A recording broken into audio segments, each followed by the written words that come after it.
This is a podcast or something like that. Oh, whoa. Hey, welcome to the podcast. Episode 89, Verbal Journal Productions Incorporated. Public episode. Welcome to the public. Come on in, have a seat, or you may stand like I am. And if you're new to the podcast, you're like, that's weird. But if you've been watching the podcast for a while, you're like, that's weird but interesting, because I don't usually stand. I'm standing for a few reasons today. One, they are starting to clean out the podcast studios here. I don't know what's going on. I've been kept totally in the dark, but you might notice the table is gone. Various other things are gone, and my chair was gone. So I had no chair. I came in today, and they had that my chair was gone. Last episode, if you're a patron or a member, no pressure. I'm fine. But if you're a patron or a member, you might know that I do this weekly, and I talk to myself in a room. But usually there's other people kind of on the sides helping my team, the producer. I'm sorry, not the manager. Donna acts like a manager sometimes. But I've been kind of alone. Usually I'm like talking to myself, but I have their support on the sides. And I was alone last week, and I was doing this whole podcast on my own. Now I'm not totally on my own, but they're here, they're back. You know what I mean? But like they're starting to empty out the space, so it's almost worse. I'd almost say, stay away, humans. Keep my objects and my furniture here on the set, because it feels kind of unstable, unsightly. I'm also standing because it's good for your lower back to not sit too much. So it's kind of a double reason. On the one hand, I'm standing because my boss and my employer removed the furniture, which is one of the only benefits I have. There's no health insurance really as part of this job. But the furniture is a great benefit, but they removed that. But also I am doing this just for my own self. This is just for myself. You know what I mean? So it's like in the Better Call Saul videos, how we talk about, they do something for a justified reason in response, as a consequence of someone else's actions. And they also do what they do for a different self-interested purpose that might actually have nothing to do with responding in a just way to another person's behavior. So it's sort of the dual nature of human behavior here manifested in me doing a standing podcast. It's not the first time I've done a standing podcast. I'm not going to pretend I've never done it before, but it is something that I've never done a standing video podcast. That's for sure. I did one standing podcast and you just had to take my word for it, but you could tell. You go back and I'm like, because it's a full body workout. Podcasting looks easy when you're watching it or listening to it, but it is a full body experience. And that's just the nature of the beast. So thank you for coming to my podcast. This is the Verbal Journal, as I said. And I guess, let's just get into it. If you're new, you'll be like, what are we doing here? We talk about varied subjects. We have segments sometimes. I basically just, was like, I should do something for people who, give me money, even though I'm already giving a lot of free stuff on my YouTube channel. I should consider giving something more in response to people paying me money. It'll sort of keep the whole world going round in that way. And it's just turned into this thing. In January, it'll be 2 years that I've been doing this. So that's quite a while. I mean, so a lot of evolution to be appreciated here. And let's see how it goes. So let's get into the first thing here, and I'll be looking a little bit more down than usual because the camera's up. I have it in a very interesting, I don't have a tripod. Let's just say that. So I will be looking more down when I am reading from the script, because this whole thing is scripted. The whole beginning part I've been doing, I memorized. But soon we're going to get into the script that I didn't have time to memorize. So, because they don't write it very early. We'll get to it. Okay. First up, new editor on the staff here at the Verbal Journal podcast. You might have, I don't know what she's going to end up doing for this episode, but she did edit a very cool intro to the last episode. Her name is Monica. She's our editor. She works in this sort of, it's in the technical side of the podcast studios. We have the sort of, consumer facing, and then it's like if you go to a restaurant, you have the back end of the people doing the cooking, and then you have the front end, which are the people serving the food. Here at the podcast, I'm the front end, and then you have, we have like two back ends, I guess is what I was actually trying to say, because we have the one back end that is focused on the generating of the actual content, so that would include Monica and the writing team, and then on the other side, on the other wing of the back end, you have the people who sort of help. There's almost the front end in a way, but I just don't want to hang out with them. The marketing team and which is the marketing department, which is just one person, Tom. And then you have you know what? It's okay. We'll get into that another time. Anyways, thank you for editing the sequence last time. The introduction, that was very cool. Can we pull that up right now?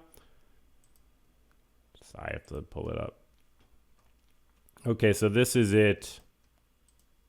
And we had, is a very cool, that's very interesting. And I really hope we did something like that for this episode, because that was a great way to start the episode.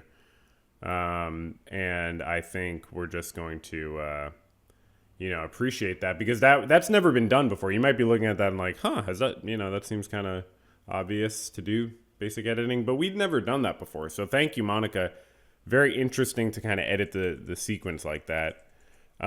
There is something I do have to address, though, on that front. And you're new to the team, so I totally am not going to make a big deal about it at all. But there's something we have to talk about. This is the last episode. It was great. I talked about a movie I saw that was just very recent. It was from, I believe, 30 years ago. That's Ben Stiller, 30 years ago, Winona Ryder, Ethan Hawke. I had a lot to say. But I then, we then had Word of the Week, and that was fine. But the problem came after. I mean, I literally can't even believe this happened. But check this out. This is unbelievable. I'm going to mute it because I was talking about reviews of an app related to the Word of the Week, which the Word of the Week was totally messed up, by the way. I actually think that's a serious problem. But this is an even more serious problem. And when we get an editor, I assume that it's going to go well. You know what I mean? Watch this. We are about to enter, what I would... sorry, that's not queued up correctly. This is unbelievable. We're going from Word of the Week, and we're trying to enter the next segment. And usually... the segment-to-segment transitions are seamless. But look at this. That's me eating bread. That was not supposed to be part of the podcast. That's unbelievable. Like that's never been done before. Like, how does this even happen? Look, I almost knew it's too painful to watch. It's too painful to watch. So I don't want to say that we need to fire the new editor. I don't want to say that because I know that would be a quote unquote inappropriate thing to say. I just personally, I know I'm not supposed to be making suggestions on how organizations function. That's something I'm trying to work on. Just kind of backing off and letting organizations be completely dysfunctional and just kind of letting that ride. I get that. I'm working on that. I've taken that note. But it's hard, and so I don't know. You know what I mean? Like, maybe they'll just fire this editor, right? Because that was horrible. That was a minute and a half. That was 1 minute and a half, by the way. It was exactly 1 minute and a half. So that's just, it's nice when numbers are exact. Anyways, some good news in the podcast. This is kind of amazing, actually. This is a quote from the New York Times. It says, "Verbal Journal is a very good podcast."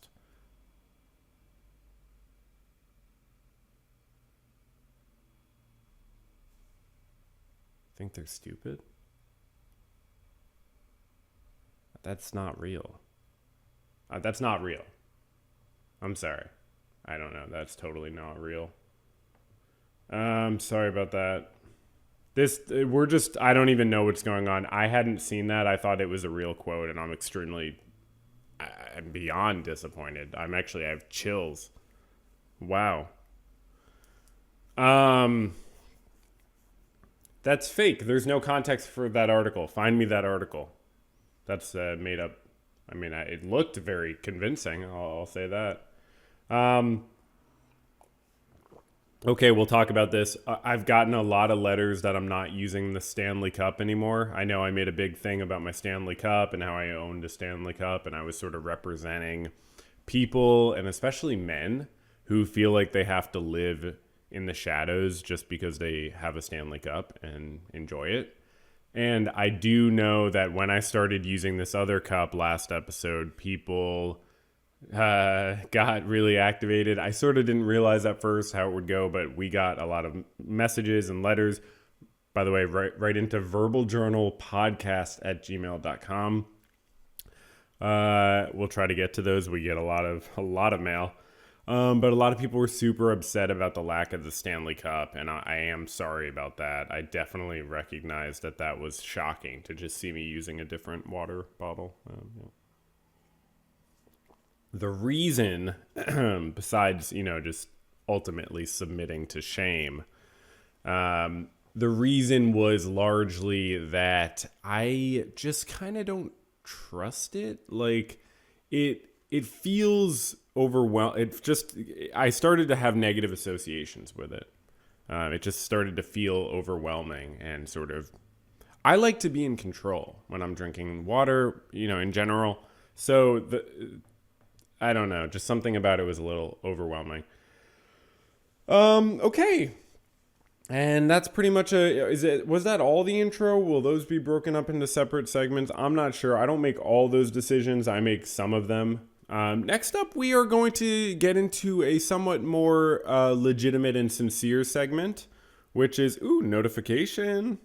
This is the horizontal integration segment. So this is where I integrate the Verbal Journal podcast with the What's Therapy YouTube channel together. I think they make a sum greater than the sum of their, And, that's why I'll be posting this on that channel, and you'll be coming over here and watching from that channel. It's great. It's very cross-pollinative, I would say. So recently, I wanted to comment, actually, on the post. I deleted it. It's not there anymore. But so I posted on the channel, and I was like, you might have seen this, and I wanted to speak to it in an actually real way, even though I've been joking about a lot of the things I've said so far in this podcast. I do that, and you'll see later we talk about very serious subjects, so I just have fun with it. But, okay, so actually, I posted that I wanted to try to do, basically, I've had like 5 to 10 people, maybe, in the 4 years I've had a YouTube channel, be like, hey, you seem like a cool guy to talk to. Can you be my therapist? And I would be like, no, I can't, because it just doesn't seem right. It doesn't seem ethical. When you know me from my YouTube channel, it seems like it would create a weird therapy professional relationship. I also just, I'm not licensed where you live, and you're not really supposed to work with people where you're not licensed where they live. Some therapists stretch that. And it just overall didn't seem like a good idea. So I've never done it. And I have always thought, like, I wouldn't be against talking to people for money in some way. I mean, it seems like it could be kind of a thing that could actually work. And I hope this doesn't come off weird. Like, I'm actually being totally sincere. I know I'm just going to say it again. I know I've been joking around a lot. But the thing is, I ended up deleting the post because a few people commented and they gave me very good feedback. And they were like, I get where you're coming from, but I don't think it could really work still. So basically my plan was to do it in a way that it was, you say very clearly it's not therapy, and I'm just like, hey, I called it life coaching, which I regret. I regret it as soon as I posted it because I just can't, you just can't. You can't make that work again. I don't think you can make it work again. I think it's done. I just think it has, like, it just doesn't have, it just has the association of like completely unqualified, basically. But I was thinking I am actually qualified, but in some ways that almost makes it worse because then it's even more confusing, obviously, about what I'm doing. And it is someone commented, they're like, even if I limited it to once a month, which is what I was saying I was doing, once a month, 45 minutes for $60 was what I was saying. You pay me $60 a month on Patreon. I get 50 of that or whatever. And then we talk once a month. We chat for 45 minutes. So it's not the length of a therapy session. It's 10 minutes shorter. It's, depending on your insurance plan, it's a little bit cheaper. But maybe it's about similar price. And I'm like very explicitly, it's not therapy. And the reason I did it and the reason I even was willing to call it life coaching is like, I know, and I commented about this in my post, like, I joke, like, what's therapy and stuff. It is very clear to me as a therapist when something is therapy. And in my life all the time, I'll be giving friends support or friends will be giving me support. And it's like, why it's different than therapy. Like, it's very clear it's different because it's like you go back and forth. That's the main difference, And that wouldn't be the main difference here. But in my personal life, that's the main difference is that it's mutual. Whereas therapy, it's asymmetrical.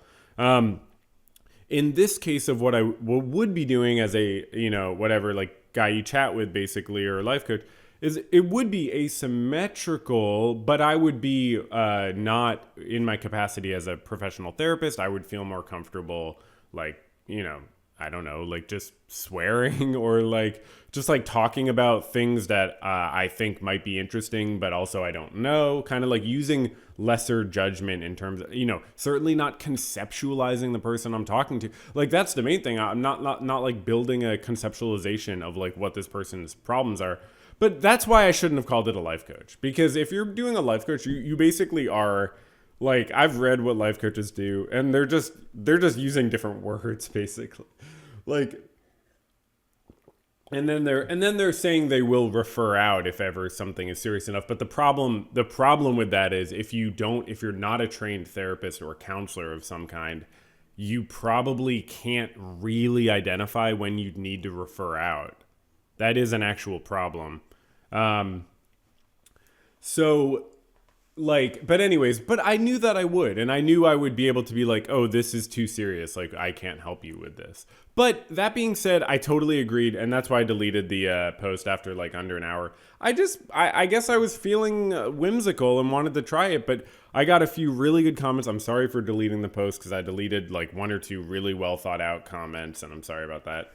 But I just didn't even want to, and I deleted the Patreon. I had like actually tried posting a Patreon tier. No one did it. I just wanted people to be able to read it and tell me what they thought. Because the tier was like, this is not therapy, blah, blah, blah, blah, blah. This is not therapy. I agree. It doesn't work. And I don't want to, that's not, you can't do that. I'm not doing life coaching. What I would want to do actually though, and tell me what you think of this. Feel free to tell me if it's not acceptable. I would love to do art, like consulting. Is this like wrong? Like I have a YouTube platform. Like, isn't it okay to like do? I'm not trying to leverage the parasocial relationship. But I am trying to leverage like the platform. Isn't there a difference there? Like where I can do this. So I just want to, and it's not just for money. Like it's just, I actually want to do art consulting. That would be really dope. Like I would love to just schedule like, it doesn't have to be a call, if that's the problem. Like I just want to, and I actually was mentioning this. This is, so two things. So art consulting, also YouTube channel consulting. Man, we don't have to get on a call and there doesn't have to be any parasociality. But if you wanted, you could pay me like, I don't know, like $50 or something, and I'll spend a little time like giving you input on your thumbnails and your titles and your like channel and stuff like that. Cause I think I'm pretty good. I'm about to have a video hit 5 million views soon enough, and that's pretty good. And so, yeah, I just did such a smart thing without really doing it on purpose by doing 8 videos on the same subject that's popular, and then one video that's on a very similar, related, even more popular subject, and then having the back catalog for people to go back to, is really key. And that's a free tip. That one's just free. You want to have a back catalog for people to sort of peruse, because YouTube, that's how they sort of value you as a channel, and they continue suggesting people my content. Not this one, but like this one, because the users of my content spend a lot of time on the platform and they like that. Anyways, you know what I mean? Like, there is a YouTube channel. She is probably the most popular therapist YouTube channel, and I'm sure her content is good. 9 ways to deal with your narcissist mom. Okay, that I'm sure she gives good advice. I think I watched a video a while ago. But I was just gonna say, she's a licensed therapist. She has a Patreon. Okay. And she has some low tiers, which is really good. She has some higher tiers. This one gets you responses to private messages, but this one gets you a private hangout with 8 other people, $100 a month, 2 remaining. This one, which is sold out, I don't know how many spaces there were, probably 5 or 10 or something.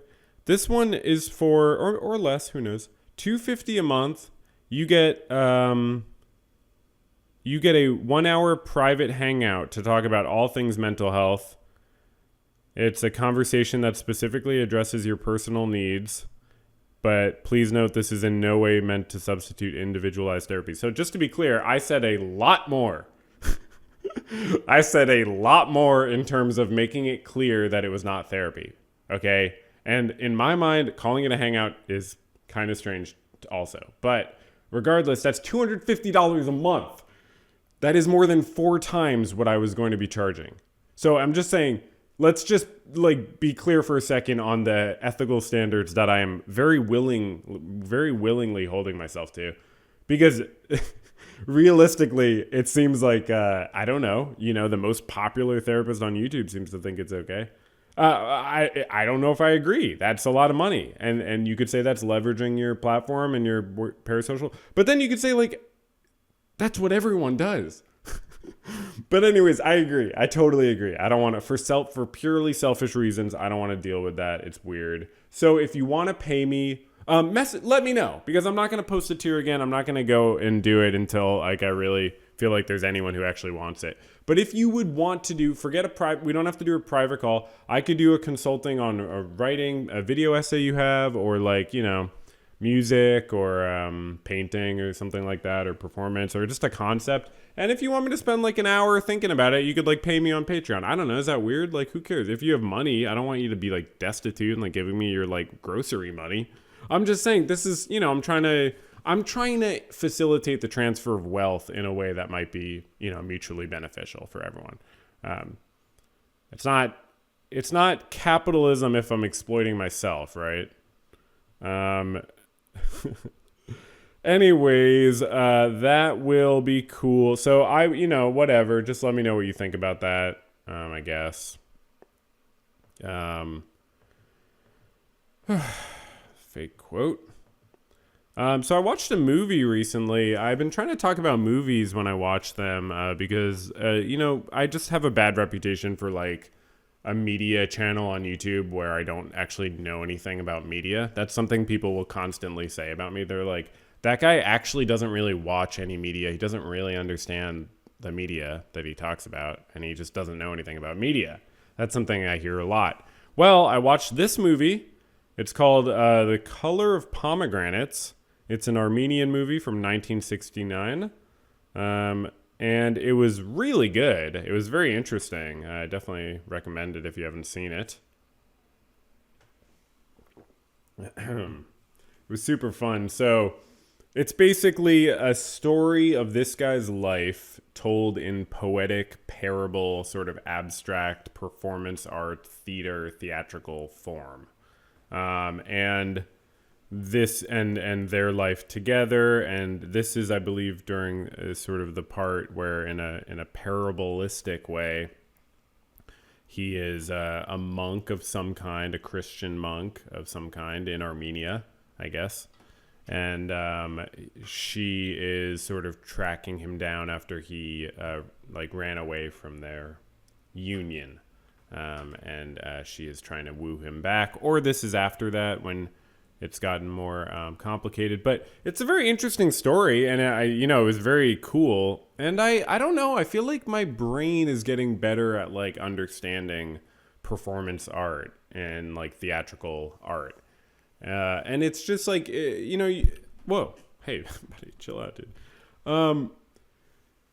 Just like the abstract nature of it and the way, like, I found like the film ended and I had a real sense of like what had happened. Like, even though the plot is very oblique, it's like you really do get from beginning to end this sort of narrative of like his loot kind of symbolizes his like private, personal, almost like solipsistic life. And there's like text on the screen at a few points that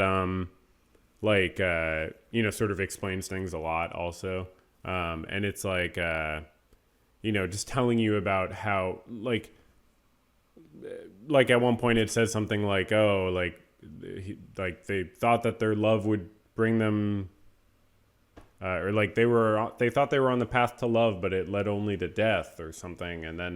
And then you see them in this like very interesting, like sort of ruined castle in the middle of nowhere. And they're like, and then there's like this exploding like material coming out of like, I think her like body or like a cocoon or something.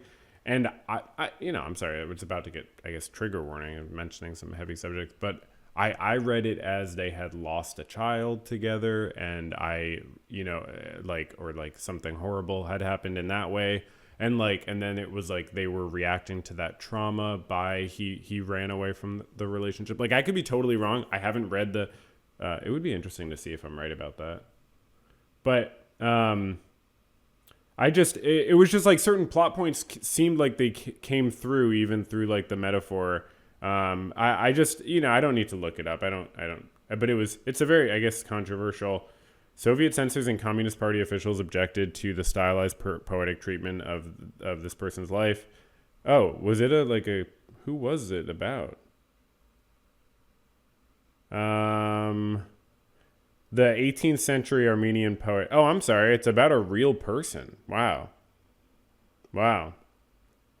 It's often considered one of the greatest films ever made. Holy shit. Okay, that's good to know. So the commies over in Soviet land apparently were like, They complained that it failed to educate the public about the poet. As a result, the film's title was changed to... Oh, I'm sorry. I was telling you the censored title. Sayat Nova. Well, that's how you know it's about a person. Sayat Nova. Wow. Holy crap. They just censored the person's name. Yeah, that's not a communist thing to do. That's just a totalitarian thing to do. Officials further objected to the film's abundance of religious imagery, although a great deal of religious imagery still remains. Yeah. Oh, yeah, there are two surviving versions.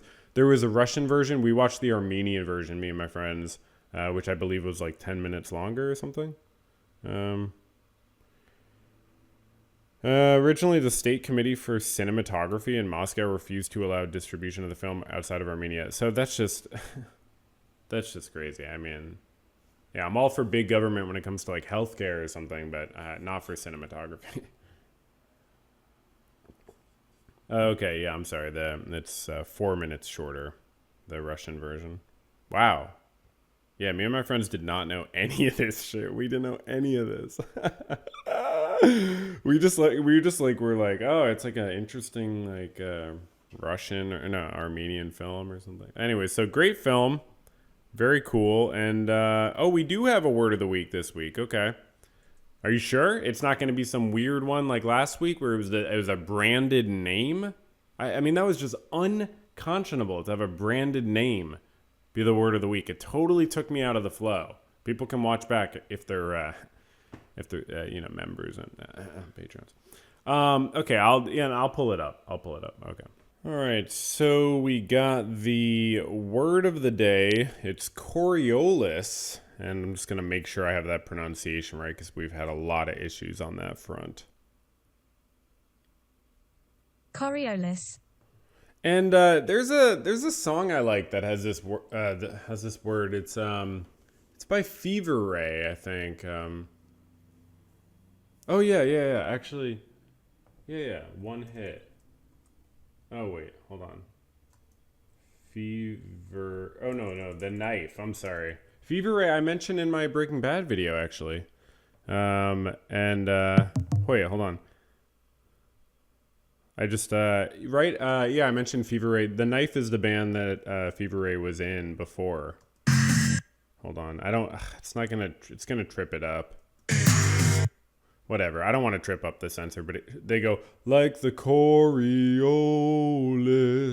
And I never knew what they were saying until I came across this word in some other way. How did I come across it? I think YouTube might have just suggested a video where people were on like a seesaw. What is that called? A seesaw? No, it's called something else. Is that what that's called? Seesaw. No. What is that called? Images. Yeah. Yeah, it's called a seesaw. Okay. Anyways, I don't think they were actually on a seesaw now that I think about it. It was on a different sort of, like a spinning. Anyways. Oh no, it was people spinning and they were throwing a ball back and forth. Anyways, so I just paused because I got coffee. That was part of that's the coffee effect, not the Coriolis force. But I just got a coffee notification on my coffee app, and it was like coffee in the kitchen. Last week I was talking about my bread app. I also have a coffee app. Unfortunately, the bread led to that. It bred that whole incident of the bread-editing incident. Where people are going to be calling it the bread-editing incident. Monica. Sorry.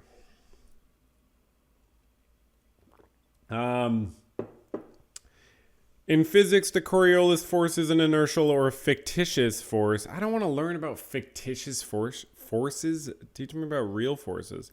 That acts on objects in motion within a frame of reference that rotates with respect to an inertial frame. Yeah, no shit.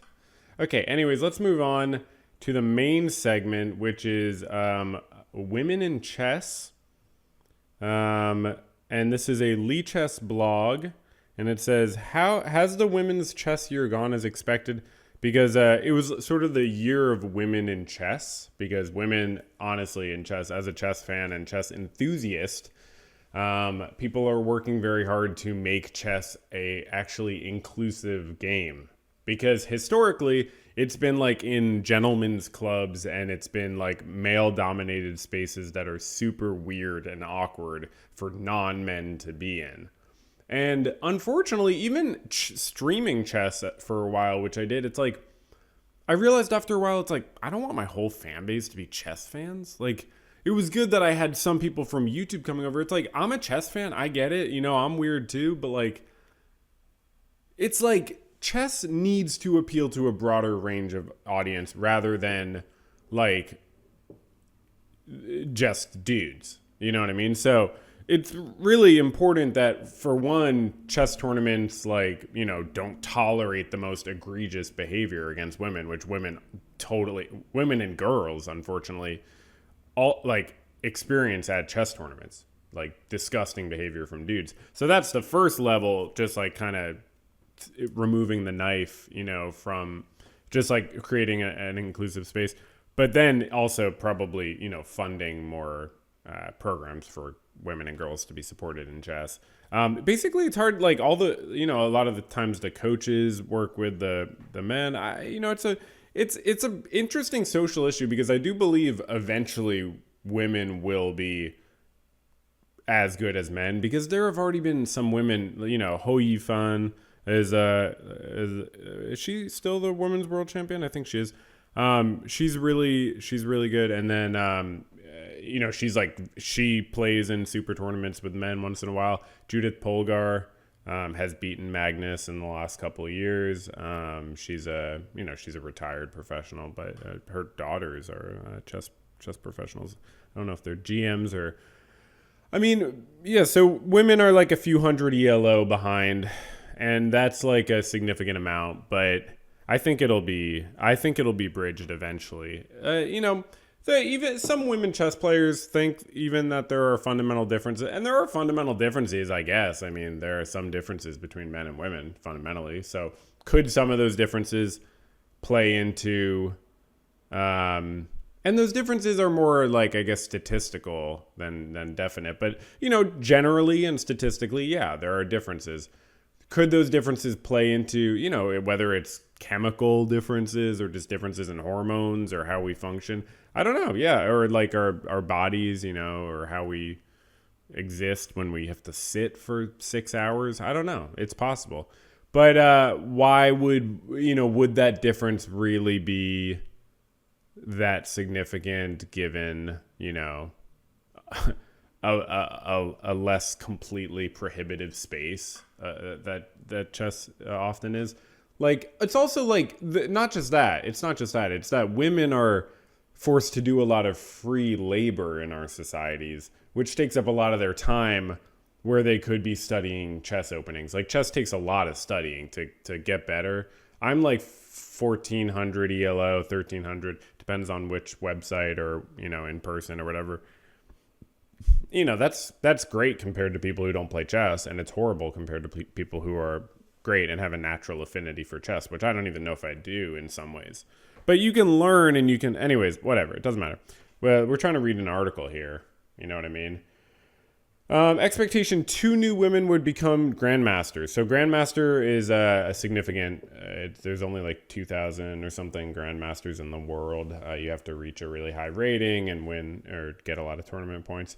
No new women GMs. There is also a title called Women Grandmaster, which is a slightly lesser requirement. Maybe if you're an elite chess player, it's a significant difference, but you still have to be very good to be a WGM. But they're talking about women becoming GMs, so just like Grandmaster, not Women Grandmaster. Last year, 2 new women became GMs, Zhu Jiner and Vaishali. I know Vaishali. In the same year for the third time in the last 10 years. Oh, okay. So for the third time in the last 10 years, 2 women became GMs. In chess history, that has only happened in consecutive years one time. Would it happen again this year? It's kind of a specific statistic. Entering the year, Bibisara Asabayeva was the most likely to reach GM. She was already 2472 and only needed one more GM norm, but so far she has fallen short of the final norm. Okay. The candidates, which is the tournament where the winner plays against the current world champion, who is Ho Yifan. I believe, right? Right? Is Ho Yifan still the... So Ho Yifan is 4-time women's world chess champion. Who is the current women's world chess champion? Oh my god. I am so out of date. Ten Zhongyi. Yeah, I remember she won. And then Ju Wenjun. Okay, yeah, she's really good. She plays in super tournaments too. Wow, China's just been dominating the women's chess world championship. And China might win, China, a Chinese player might win the world chess championship, which, by the way, the reason I'm talking about, it's totally not the reason. I just realized it aligns. The World Chess Championship, it's not the men's, it's technically the open, but it is 2 men because of what I was describing, the current dynamics. But the World Chess Championship is actually happening this frickin' weekend, or like this week, I mean. And it's, right? I don't know when or is it starting on, I think it's starting like in 2 days or something, the World Chess Championship. And it's Ding Liren and Domaraju Gukesh. And it's going to be so good. So it's a Chinese player against an Indian player. I mean, I don't know if that's ever happened before in the World Chess Championship. I don't think it has. Ding Liren really needs to defend his title because a lot of people don't really think he deserves it because, Magnus abdicated the throne and then Ding played against Nepomniachtchi, who had played against Magnus and lost, and Ding, beat Nepomniachtchi, but it wasn't, super convincing. It was awesome. There was just a legendary move to win the whole match in in the final game where Ding retreated a rook and blocked, sort of self-pinned himself with the rook, but it allowed him to ultimately win the game. It was so cool. Anyway, so that's going to be really dope, but we're talking about the women here, so I'm sorry about that. Expectation would be that Lei Tingji and Alexandra Goryachenko would have a historic clash at the candidates. Tang Zhongyi won the candidates, so okay, that's interesting, I guess. Ding Liren got a lot of attention. Yeah, I'm sorry. Okay, are you calling me out? For his hiatus after his world championship. Oh, yeah, people were so annoying about that. Lei Tingji, in relative obscurity, has basically done the same. Interesting. Okay. Surprise candidates winner, Tang Zhongyi. Okay, well... Youth, Lean Roberts would make a GM norm, but she hasn't, but she made a 2,600 performance. So performance rating, that's amazing. For 18-year-old or anyone, I guess. It's good to learn these people a little bit better because I do follow chess and I want to make sure I know about the women's chess. It's they're very good. It's like, if you you know what I mean? It's very good. They're extremely good at chess. They're just slightly worse than the male players because of a lot of dynamics. But it's you don't that's not something that you really think about. And if you think you can tell, trust me, you can't. Unless you're an elite chess player, then maybe. Okay, so wow, so just China's top prodigy, so a lot of very cool stuff going on. We have a lot to talk about, so I'm just gonna call it here. But hey, good stuff. I thought they would maybe talk more about social reality. Ju Wenjun has beat 2 up and coming 2,700 plus grandmasters. Wow, that's a big deal. Oh yeah, she beat Ali Reza Firouzja. That's amazing. He's an amazing player. From France, from Iran originally. Okay, cool. She, yeah. I like that. I like that when they have mixed tournaments. They need to include women more in these tournaments. It's just, you just have to do it, and then the gap will be closed. Yeah, Ju Wenjun is so good. Okay, I don't think Ho Yifan actually plays that much. So Ju Wenjun is awesome. And okay, let's move on because we have a lot to talk about. So musical interlude. What are we doing for that? I don't have anything. I have this. Okay, I mean, but we have to please take Ju Wenjun off the screen for this musical interlude. For Christ's sakes, okay.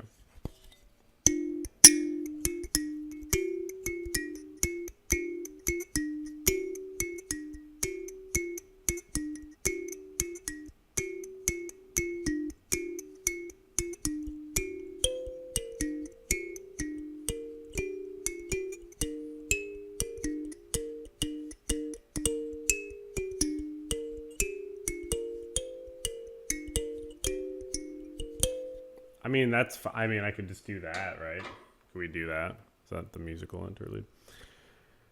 Okay, next up we got the desks section. So this is sort of if you come for the segments, this is where you absolutely go wild. Because the desks section is where I have a bunch of different desks and I talk about a bunch of different subjects. But it had gotten a little chaotic. If you watch the previous episodes, you'll see it had gotten kind of out of hand with the different subjects and the different segments. So now I do a lot of segments, but I make sure they're itemized more sort of deliberately and in a more limited way. So I basically just have, instead of having a bunch of different stuff, we have the politics desk and we have the art desk.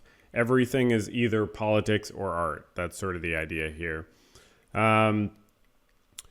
And, and I think that kind of works because it says a lot about society.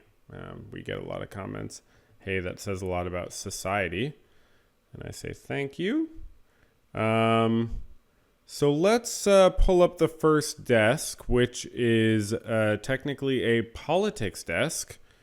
And I just wanted to say it is good news. So I like to start everything off with good news. Okay, there's a lot of bad stuff in the world we could talk about. I like to start the politics desk or start the desk section itself off with good news. By the way, I couldn't do the whole desk section last week. That's why I'm so excited right now, because I couldn't do it because I didn't have my staff here. My staff. Yeah, you're my staff. I'll say it. You know what I mean? So I didn't have them here, and it was very overwhelming to try to do the whole podcast on my own. That's just a very new experience to me. So I couldn't do it, and I gave up. And it was a great episode. I couldn't do the desk section. So now we have an overloaded desk section. If you like desks, this is your section. So starting it off with good news, very good news, and it's the politics desk. So good news, the defense secretary appointee Hegseth, picked by the president-elect, who has paid out a settlement to a woman who accused him of sexual assault, by the way. He does not technically have Nazi tattoos. So just starting this off with good news, Defense Secretary appointee Hegseth, who did in fact pay out a bunch of money to a woman who alleged that he sexually assaulted her. He does not have Nazi tattoos, the Defense Secretary appointee. So that's really good. I just thought that was so good. Oh my God. I was like, that is such good news. When I heard that he didn't have Nazi tattoos, I was like, yes. You know what I mean? It was just like, sometimes you just got to take the win. And that is such a good, I'm just like so blown away, so over the moon about that. So no Nazi tattoos for the defense secretary appointee. He has about 12 tattoos on his right arm and chest, all but one of which, the exception, is an indistinct symbol that appears to represent the numeral 7, are clear references to his military service and patriotism and to his Christian faith. Nothing wrong with that. Contrary to rumor, none of the tattoos is a swastika. Great. There is no evidence that any of Hegseth's tattoos represent a sympathy for or commitment to white supremacist or Nazi views. Great. And I'm sure this last point will just further confirm that, right? 2 of Hegseth's Christian-based tattoos use symbology that has become associated with, but doesn't necessarily indicate adherence to, Christian nationalist views. Okay. Historically, both tattoos have connections to the Crusades, a series of wars in which Christian armies sought to reclaim the Holy Land from Muslim rule in the 11th to 13th centuries. But they're not swastikas. That's the thing you have to understand. Look at this. Deus Vult. Deus Vult. But that's not a swastika. That's the thing. The Crusaders' cross. Okay, here's the thing you have to understand. If someone's a Nazi, there is only one way to know. They have a swastika. If someone doesn't have a swastika tattoo on their person, that's how you know they're not a Nazi. And if they're not a Nazi, they're great. You know what I mean? If they're not a Nazi, like the only thing you have to worry about a government official, such as a defense secretary, someone who is the highest ranked person basically in the army of the United States, strongest probably or most dangerous army in the world. The only thing you have to worry about is whether they are a Nazi, whether they are literally a National Socialist. That's all you have to worry about. Because if they're not, you're in the clear. Deus Vult and a Crusader's cross, might as well be a freaking, panda bear and a Chinese like symbol for healing. You know what I mean? That is just a coincidence that he's going to be the defense secretary. And do not even worry. By the way, don't look into any of the essays he wrote when he was at Princeton. Don't look into those. So anyways, just wanted to start off that with a really awesome, just a good news kind of feeling. Let's go to another politics desk. This is art desk. Why are we billing this as a politics desk?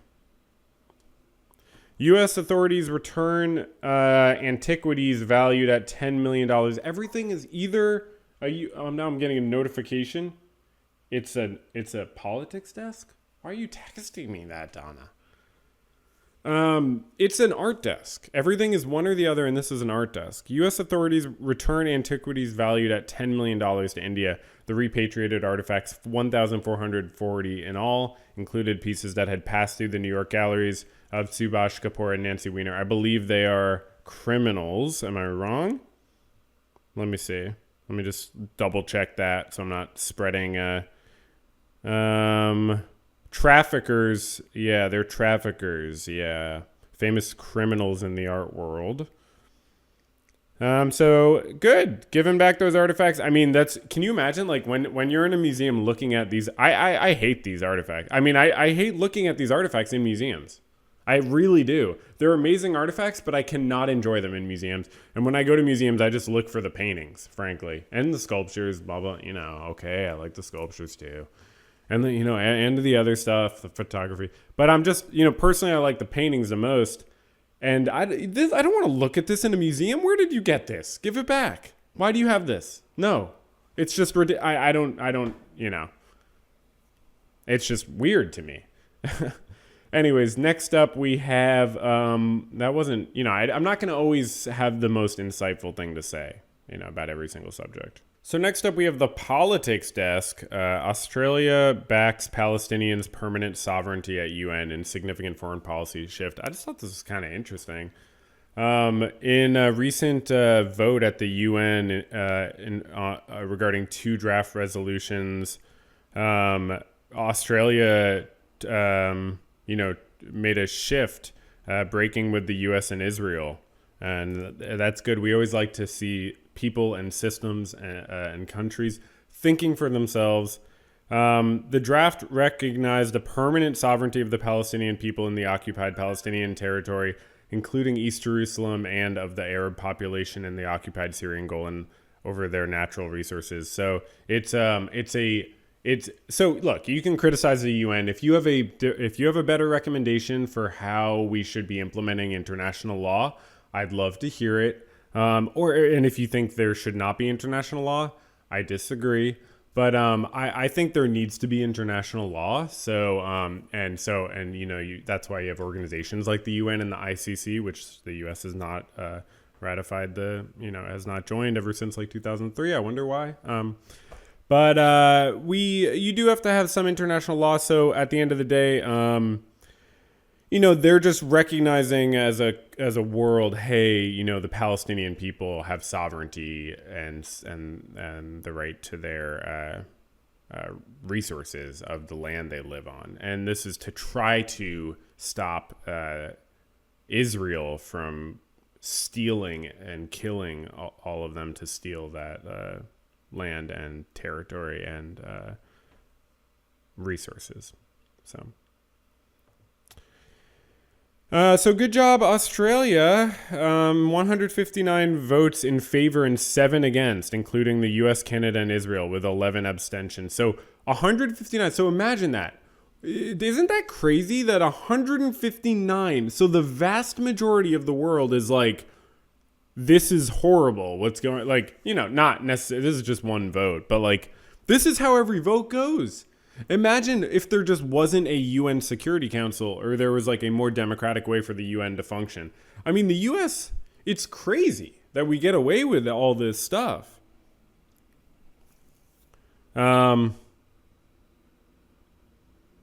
Okay, so yeah, good job, Australia. Next up, politics desk. On a similar subject, the ICC did issue arrest warrants for Netanyahu, Gallant, and Hamas leader. I believe the Hamas leader is assumed dead because of attacks from Israel. Or Israel says they're dead. And, you know, yeah. I mean, there has to be international law. They're not rushing to judgment here. I mean, it's like there has to be international law. You can't just kill people and displace them and take their land. It doesn't matter whether they've attacked you. You can't do that regardless. Period. It's like insane.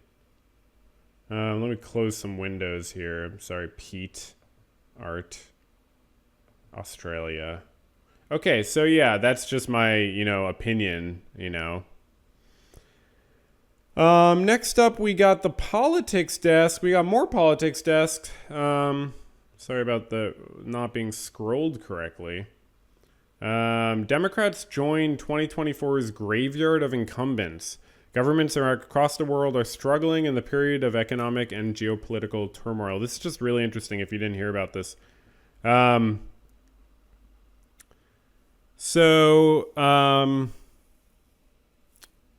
Oh, I already had it highlighted. Is that why I was... Oh, had I copied the page? Okay, I'd copied the link to take me to where it was highlighted. So the incumbents in every single one of the 10 major countries that have been tracked by... I don't know what a major country is, but...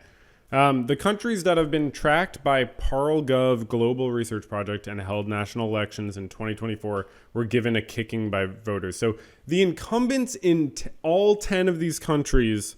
were replaced. So people are just unhappy, and it's like they just switch which side they vote because they're like, well, that didn't work, and it makes sense in a sense. This is the first time this has ever happened in almost 120 years of record. So that's interesting. We're in a very turbulent time. Next up in these turbulent times, let's go to the art desk. We got the Grammy nominations. I don't even listen to music. By the way, speaking of things I don't do, why is that plant getting closer to me? You know what I mean? I thought I had an agreement with my union here at the podcast studios that plant would stay kind of further away.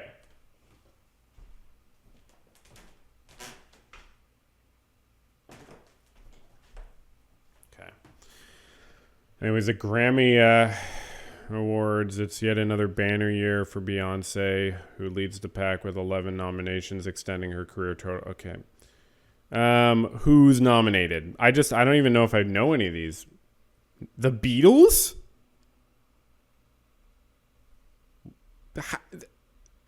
How are they in record of the year? I mean, that's just they're not together anymore. Did they get back together? Oh my gosh, I am so behind in the news.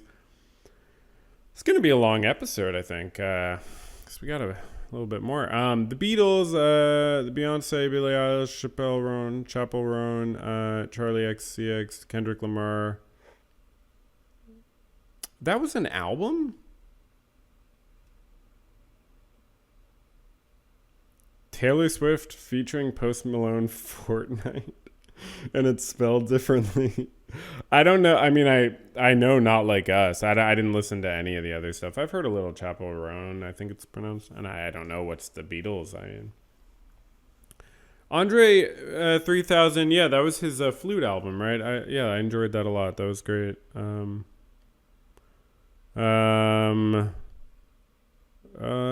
know this guy. I didn't listen to this album. Song of the year. Okay, really? Kendrick Lamar, Not Like Us? That's pretty funny for the Grammys because I don't know. It's just kind of controversial. Obviously Kendrick won that beef. I have a whole podcast episode about it, but yeah. Might even be public. Best new artist. Is Krungbin really a new artist?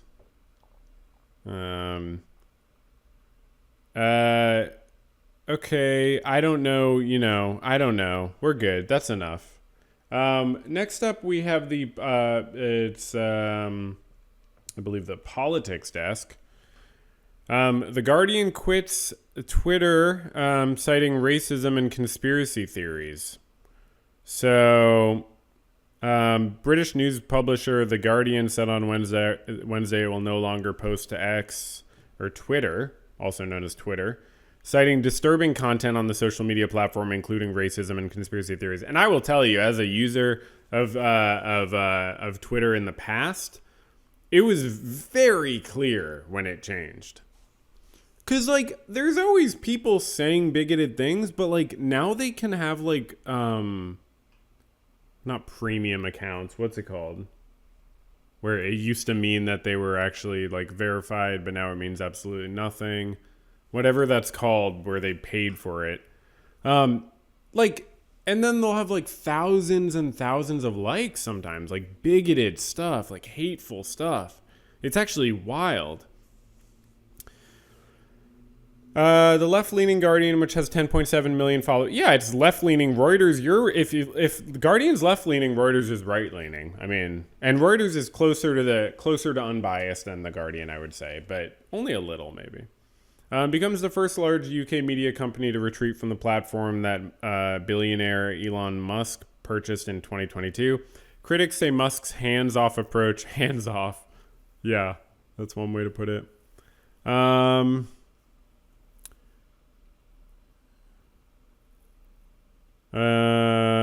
Okay. The role of Twitter and other platforms came under the spotlight in Britain this year when far-right and racist violence broke out after online posts falsely claimed that an attack in the northern English town of Southport, where 3 young girls were killed, was the work of an Islamist migrant. Wow, so spreading racist, stochastic, terroristic propaganda. Reuters was first to report last month that a British police force had quit posting on Twitter. Oh yeah, British police force quit posting on Twitter, with several more reviewing their involvement because of that. In recent months, some British charities, health and educational establishments. Oh, so it's because they're British, The Guardian, not because they're left-leaning. And like, you know, England was like, people can only learn from something when they experience it directly. It's like COVID or like Donald Trump or like anything. It's like people like a few years away from something and they totally forget, you know, what is that exactly? So it's like you need to get burned as a country by a platform. Like, you know, Facebook's burned. Like, I feel like, didn't they like burn Malaysia or something by like not having enough translators in their language or something? Anyways, let's just move on. We got the the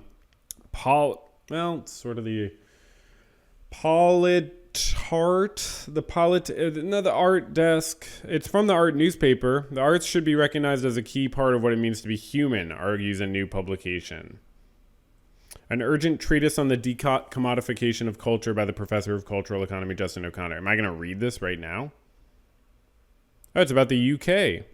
As the UK waits to learn what its newly elected Labour government plans to do about the crisis and decline in the country's arts, Justin O'Connor, professor of cultural economy at the University of South Australia, has issued a powerful challenge to the neoliberal orthodoxy established by the last new Labour government led by Tony Blair in 1997. Culture, he argues persuasively, is not an industry. Cool Britannia has encouraged a worldview internationally promoted by UNESCO that for the arts and culture generally, the bottom line is the only line to take, but it has not worked for the arts or the people who work in them, while real power lies with international corporations. Since the 1980s, the arts have become a private commodity, not a public good. O'Connor shows how this has happened, and he argues that culture for the arts shape that broader idea should be returned to the public sphere and take its place alongside health, education, and welfare. I agree. We're not going to read it, but that makes sense. So we got the politics desk. Elon Musk is in the news. He's got a department for himself. He's got a little bit of a department that he has. You got to make sure he has a super high IQ staff or for unpaid jobs. That's a guy who understands human nature, you know? Let me not incentivize people. Yeah, I don't know. I don't think he's going to last, right? I mean, it's a made-up department, but who knows? All I know is it's really good for someone who has acquired massive amounts of wealth and hoarded massive amounts of wealth to get more political power. Because that's the thing I miss about feudalism is the sort of the lords and the ladies of it all. You know what I mean? yeah, call me romantic, but I miss being a serf. And I would like to submit to, that's the thing.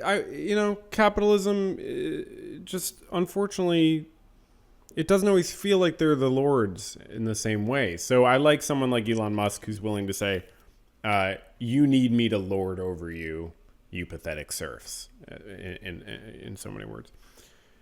Very, very serious. We need super high IQ. I'm just going to read it down here. We need super high IQ small government revolutionaries willing to work 80 plus hours per week on unglamorous cost cutting. I don't even know what to say, man. Like, it's crazy that he just comes out with that shit. But, so he's great because this is going to be, he's happy. He's in the forthcoming Trump administration. But unfortunately, I think there's already some trouble brewing because this article says it's time for Trump to sail into the sunset, says Musk. Elon Musk said on Monday it was time for Donald Trump to hang up his hat and sail into the sunset. Days after writing on Twitter, Musk said, I don't hate the man. This article calls it Twitter. I like that. I don't hate the man, but it's time for Trump to hang up his hat and sail into the sunset. So that's interesting, to join an administration and then be saying that, right? That's sort of weird.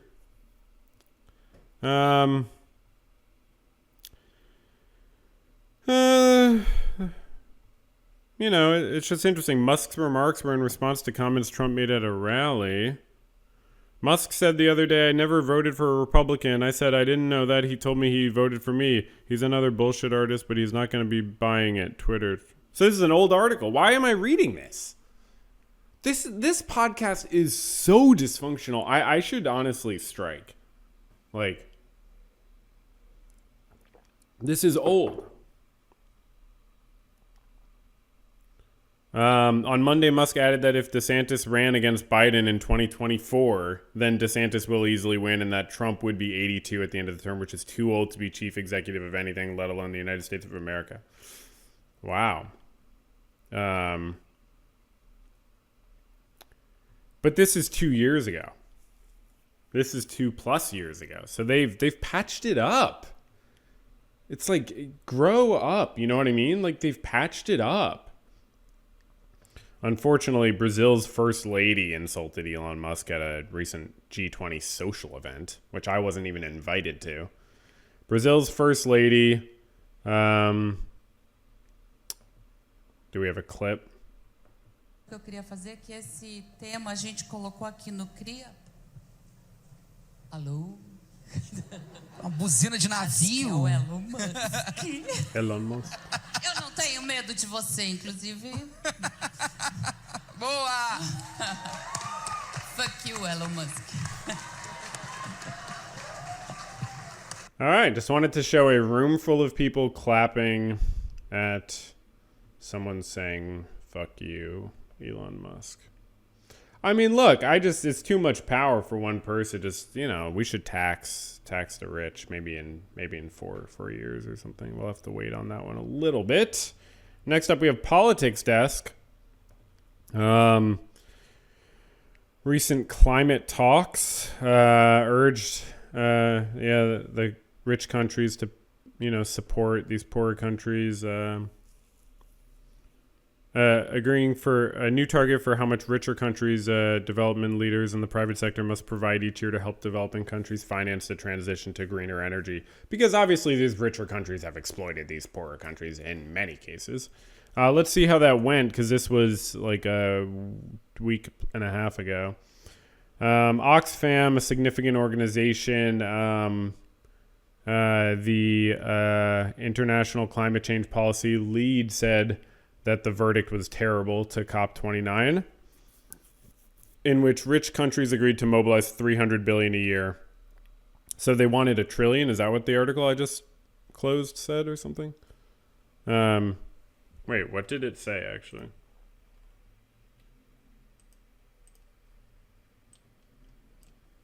Yeah, 1 trillion a year. Wow. And they only gave 300 billion a year. Wow.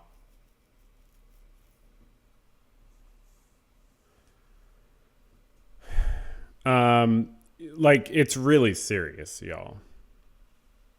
Like, it's really serious. We have to, like, you obviously can't reverse a lot of the stuff that is going on with the climate, so you have to, like, cut it really fast. Anyways, the climate change policy lead says the terrible verdict from the Baku climate talks show that rich countries view the global south as ultimately expendable, like pawns on a chessboard. I can't even enjoy the chess reference. The 300 billion so-called deal that poorer countries have been bullied into accepting is unserious and dangerous, a soulless triumph for the rich, but a genuine disaster for our planet and communities who are being flooded, starved, and displaced today by climate breakdown. And as for promises of future funding, they're just as hollow as the deal itself. Yeah, we need it now.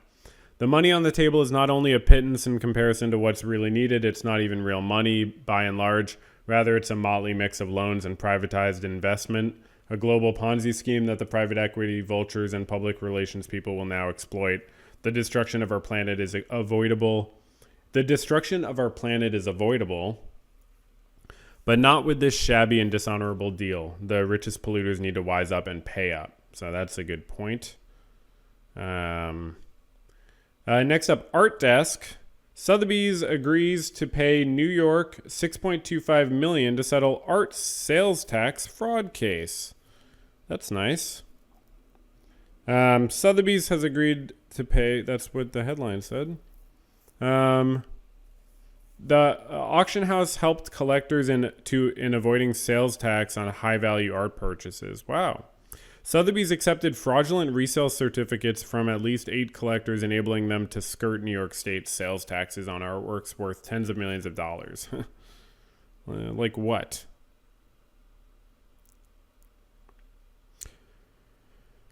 The resale certificates are meant to exempt dealers from purchasing works for resale from paying sales tax. However, the lawsuit alleges that Sotheby's knowingly accepted certificates for purchases intended for private use. Oh, wow. The complaint also claimed that Sotheby's not only accepted... So I guess they exempt them from sales tax because if you're going to resell it, then they'll get the sales tax then. And then it's... But that's interesting. The complaint also claimed that Sotheby's not only accepted these bogus certificates, but at times actively encouraged clients to use them and help them fill them out. They intentionally broke the law. In an email to Art News, Sotheby's spokesperson said the house admitted no wrongdoing. They just paid $6 million to admit no wrongdoing. A company in 2018 was found to have paid over $10 million in penalties for misusing resale certificates.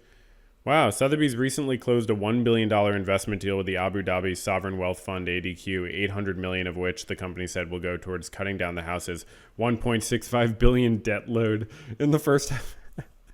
Wow, art is such a beautiful thing, you know? Such a beautiful thing.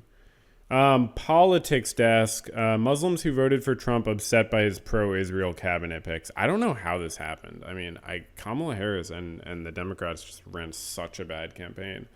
It's like, how do people not realize that it's not in their best interest? Like in almost every case, unless you are rich, like the Republicans are just not going to help the average person. The Democrats barely help the average person, but Republicans like will actively harm the average person. That's my opinion.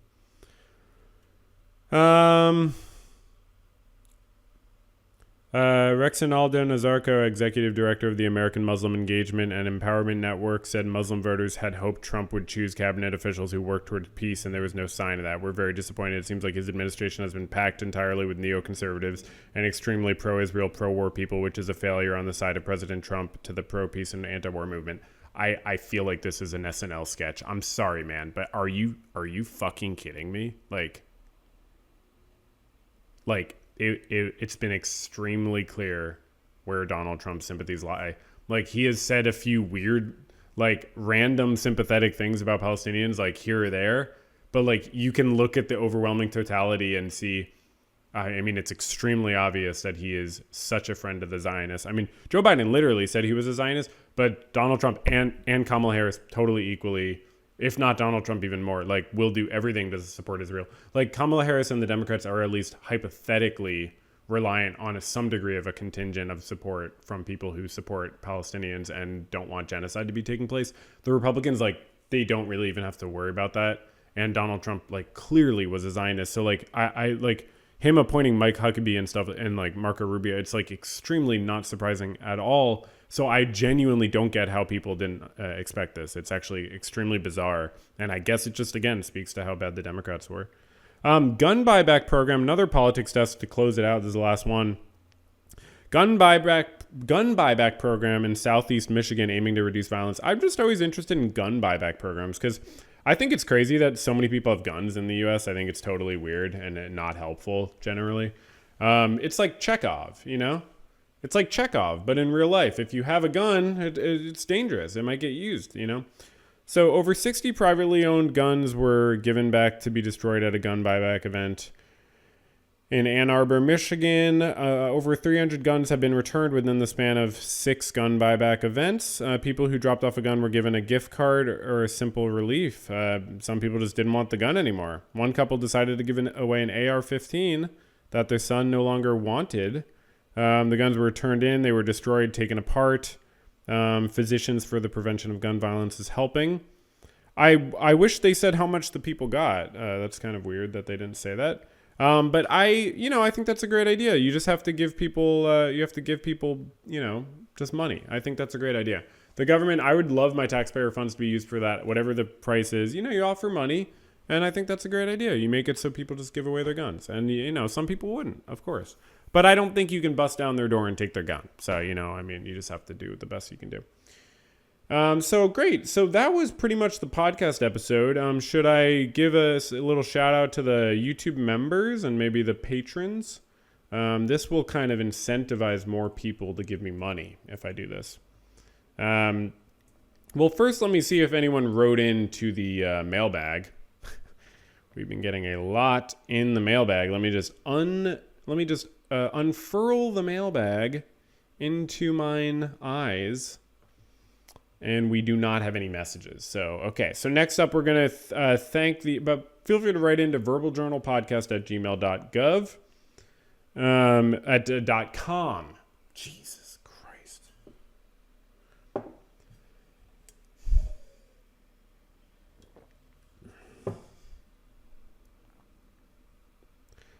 Thank you to the Patreon. Well, I'll thank the Patreon people first because I think I did them second last time. And I don't want to cause any sort of long-term animosity. I do want to cause little short-term animosity, but not long-term animosity.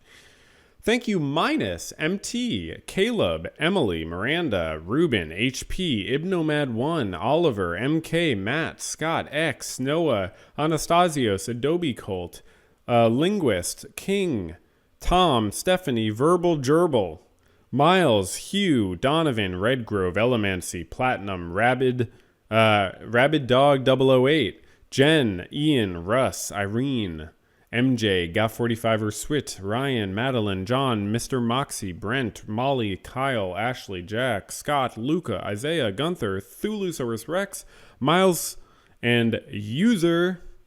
And that's good. That's 50. That's 50 people on Patreon giving me some hard-earned cash. It's pretty cool.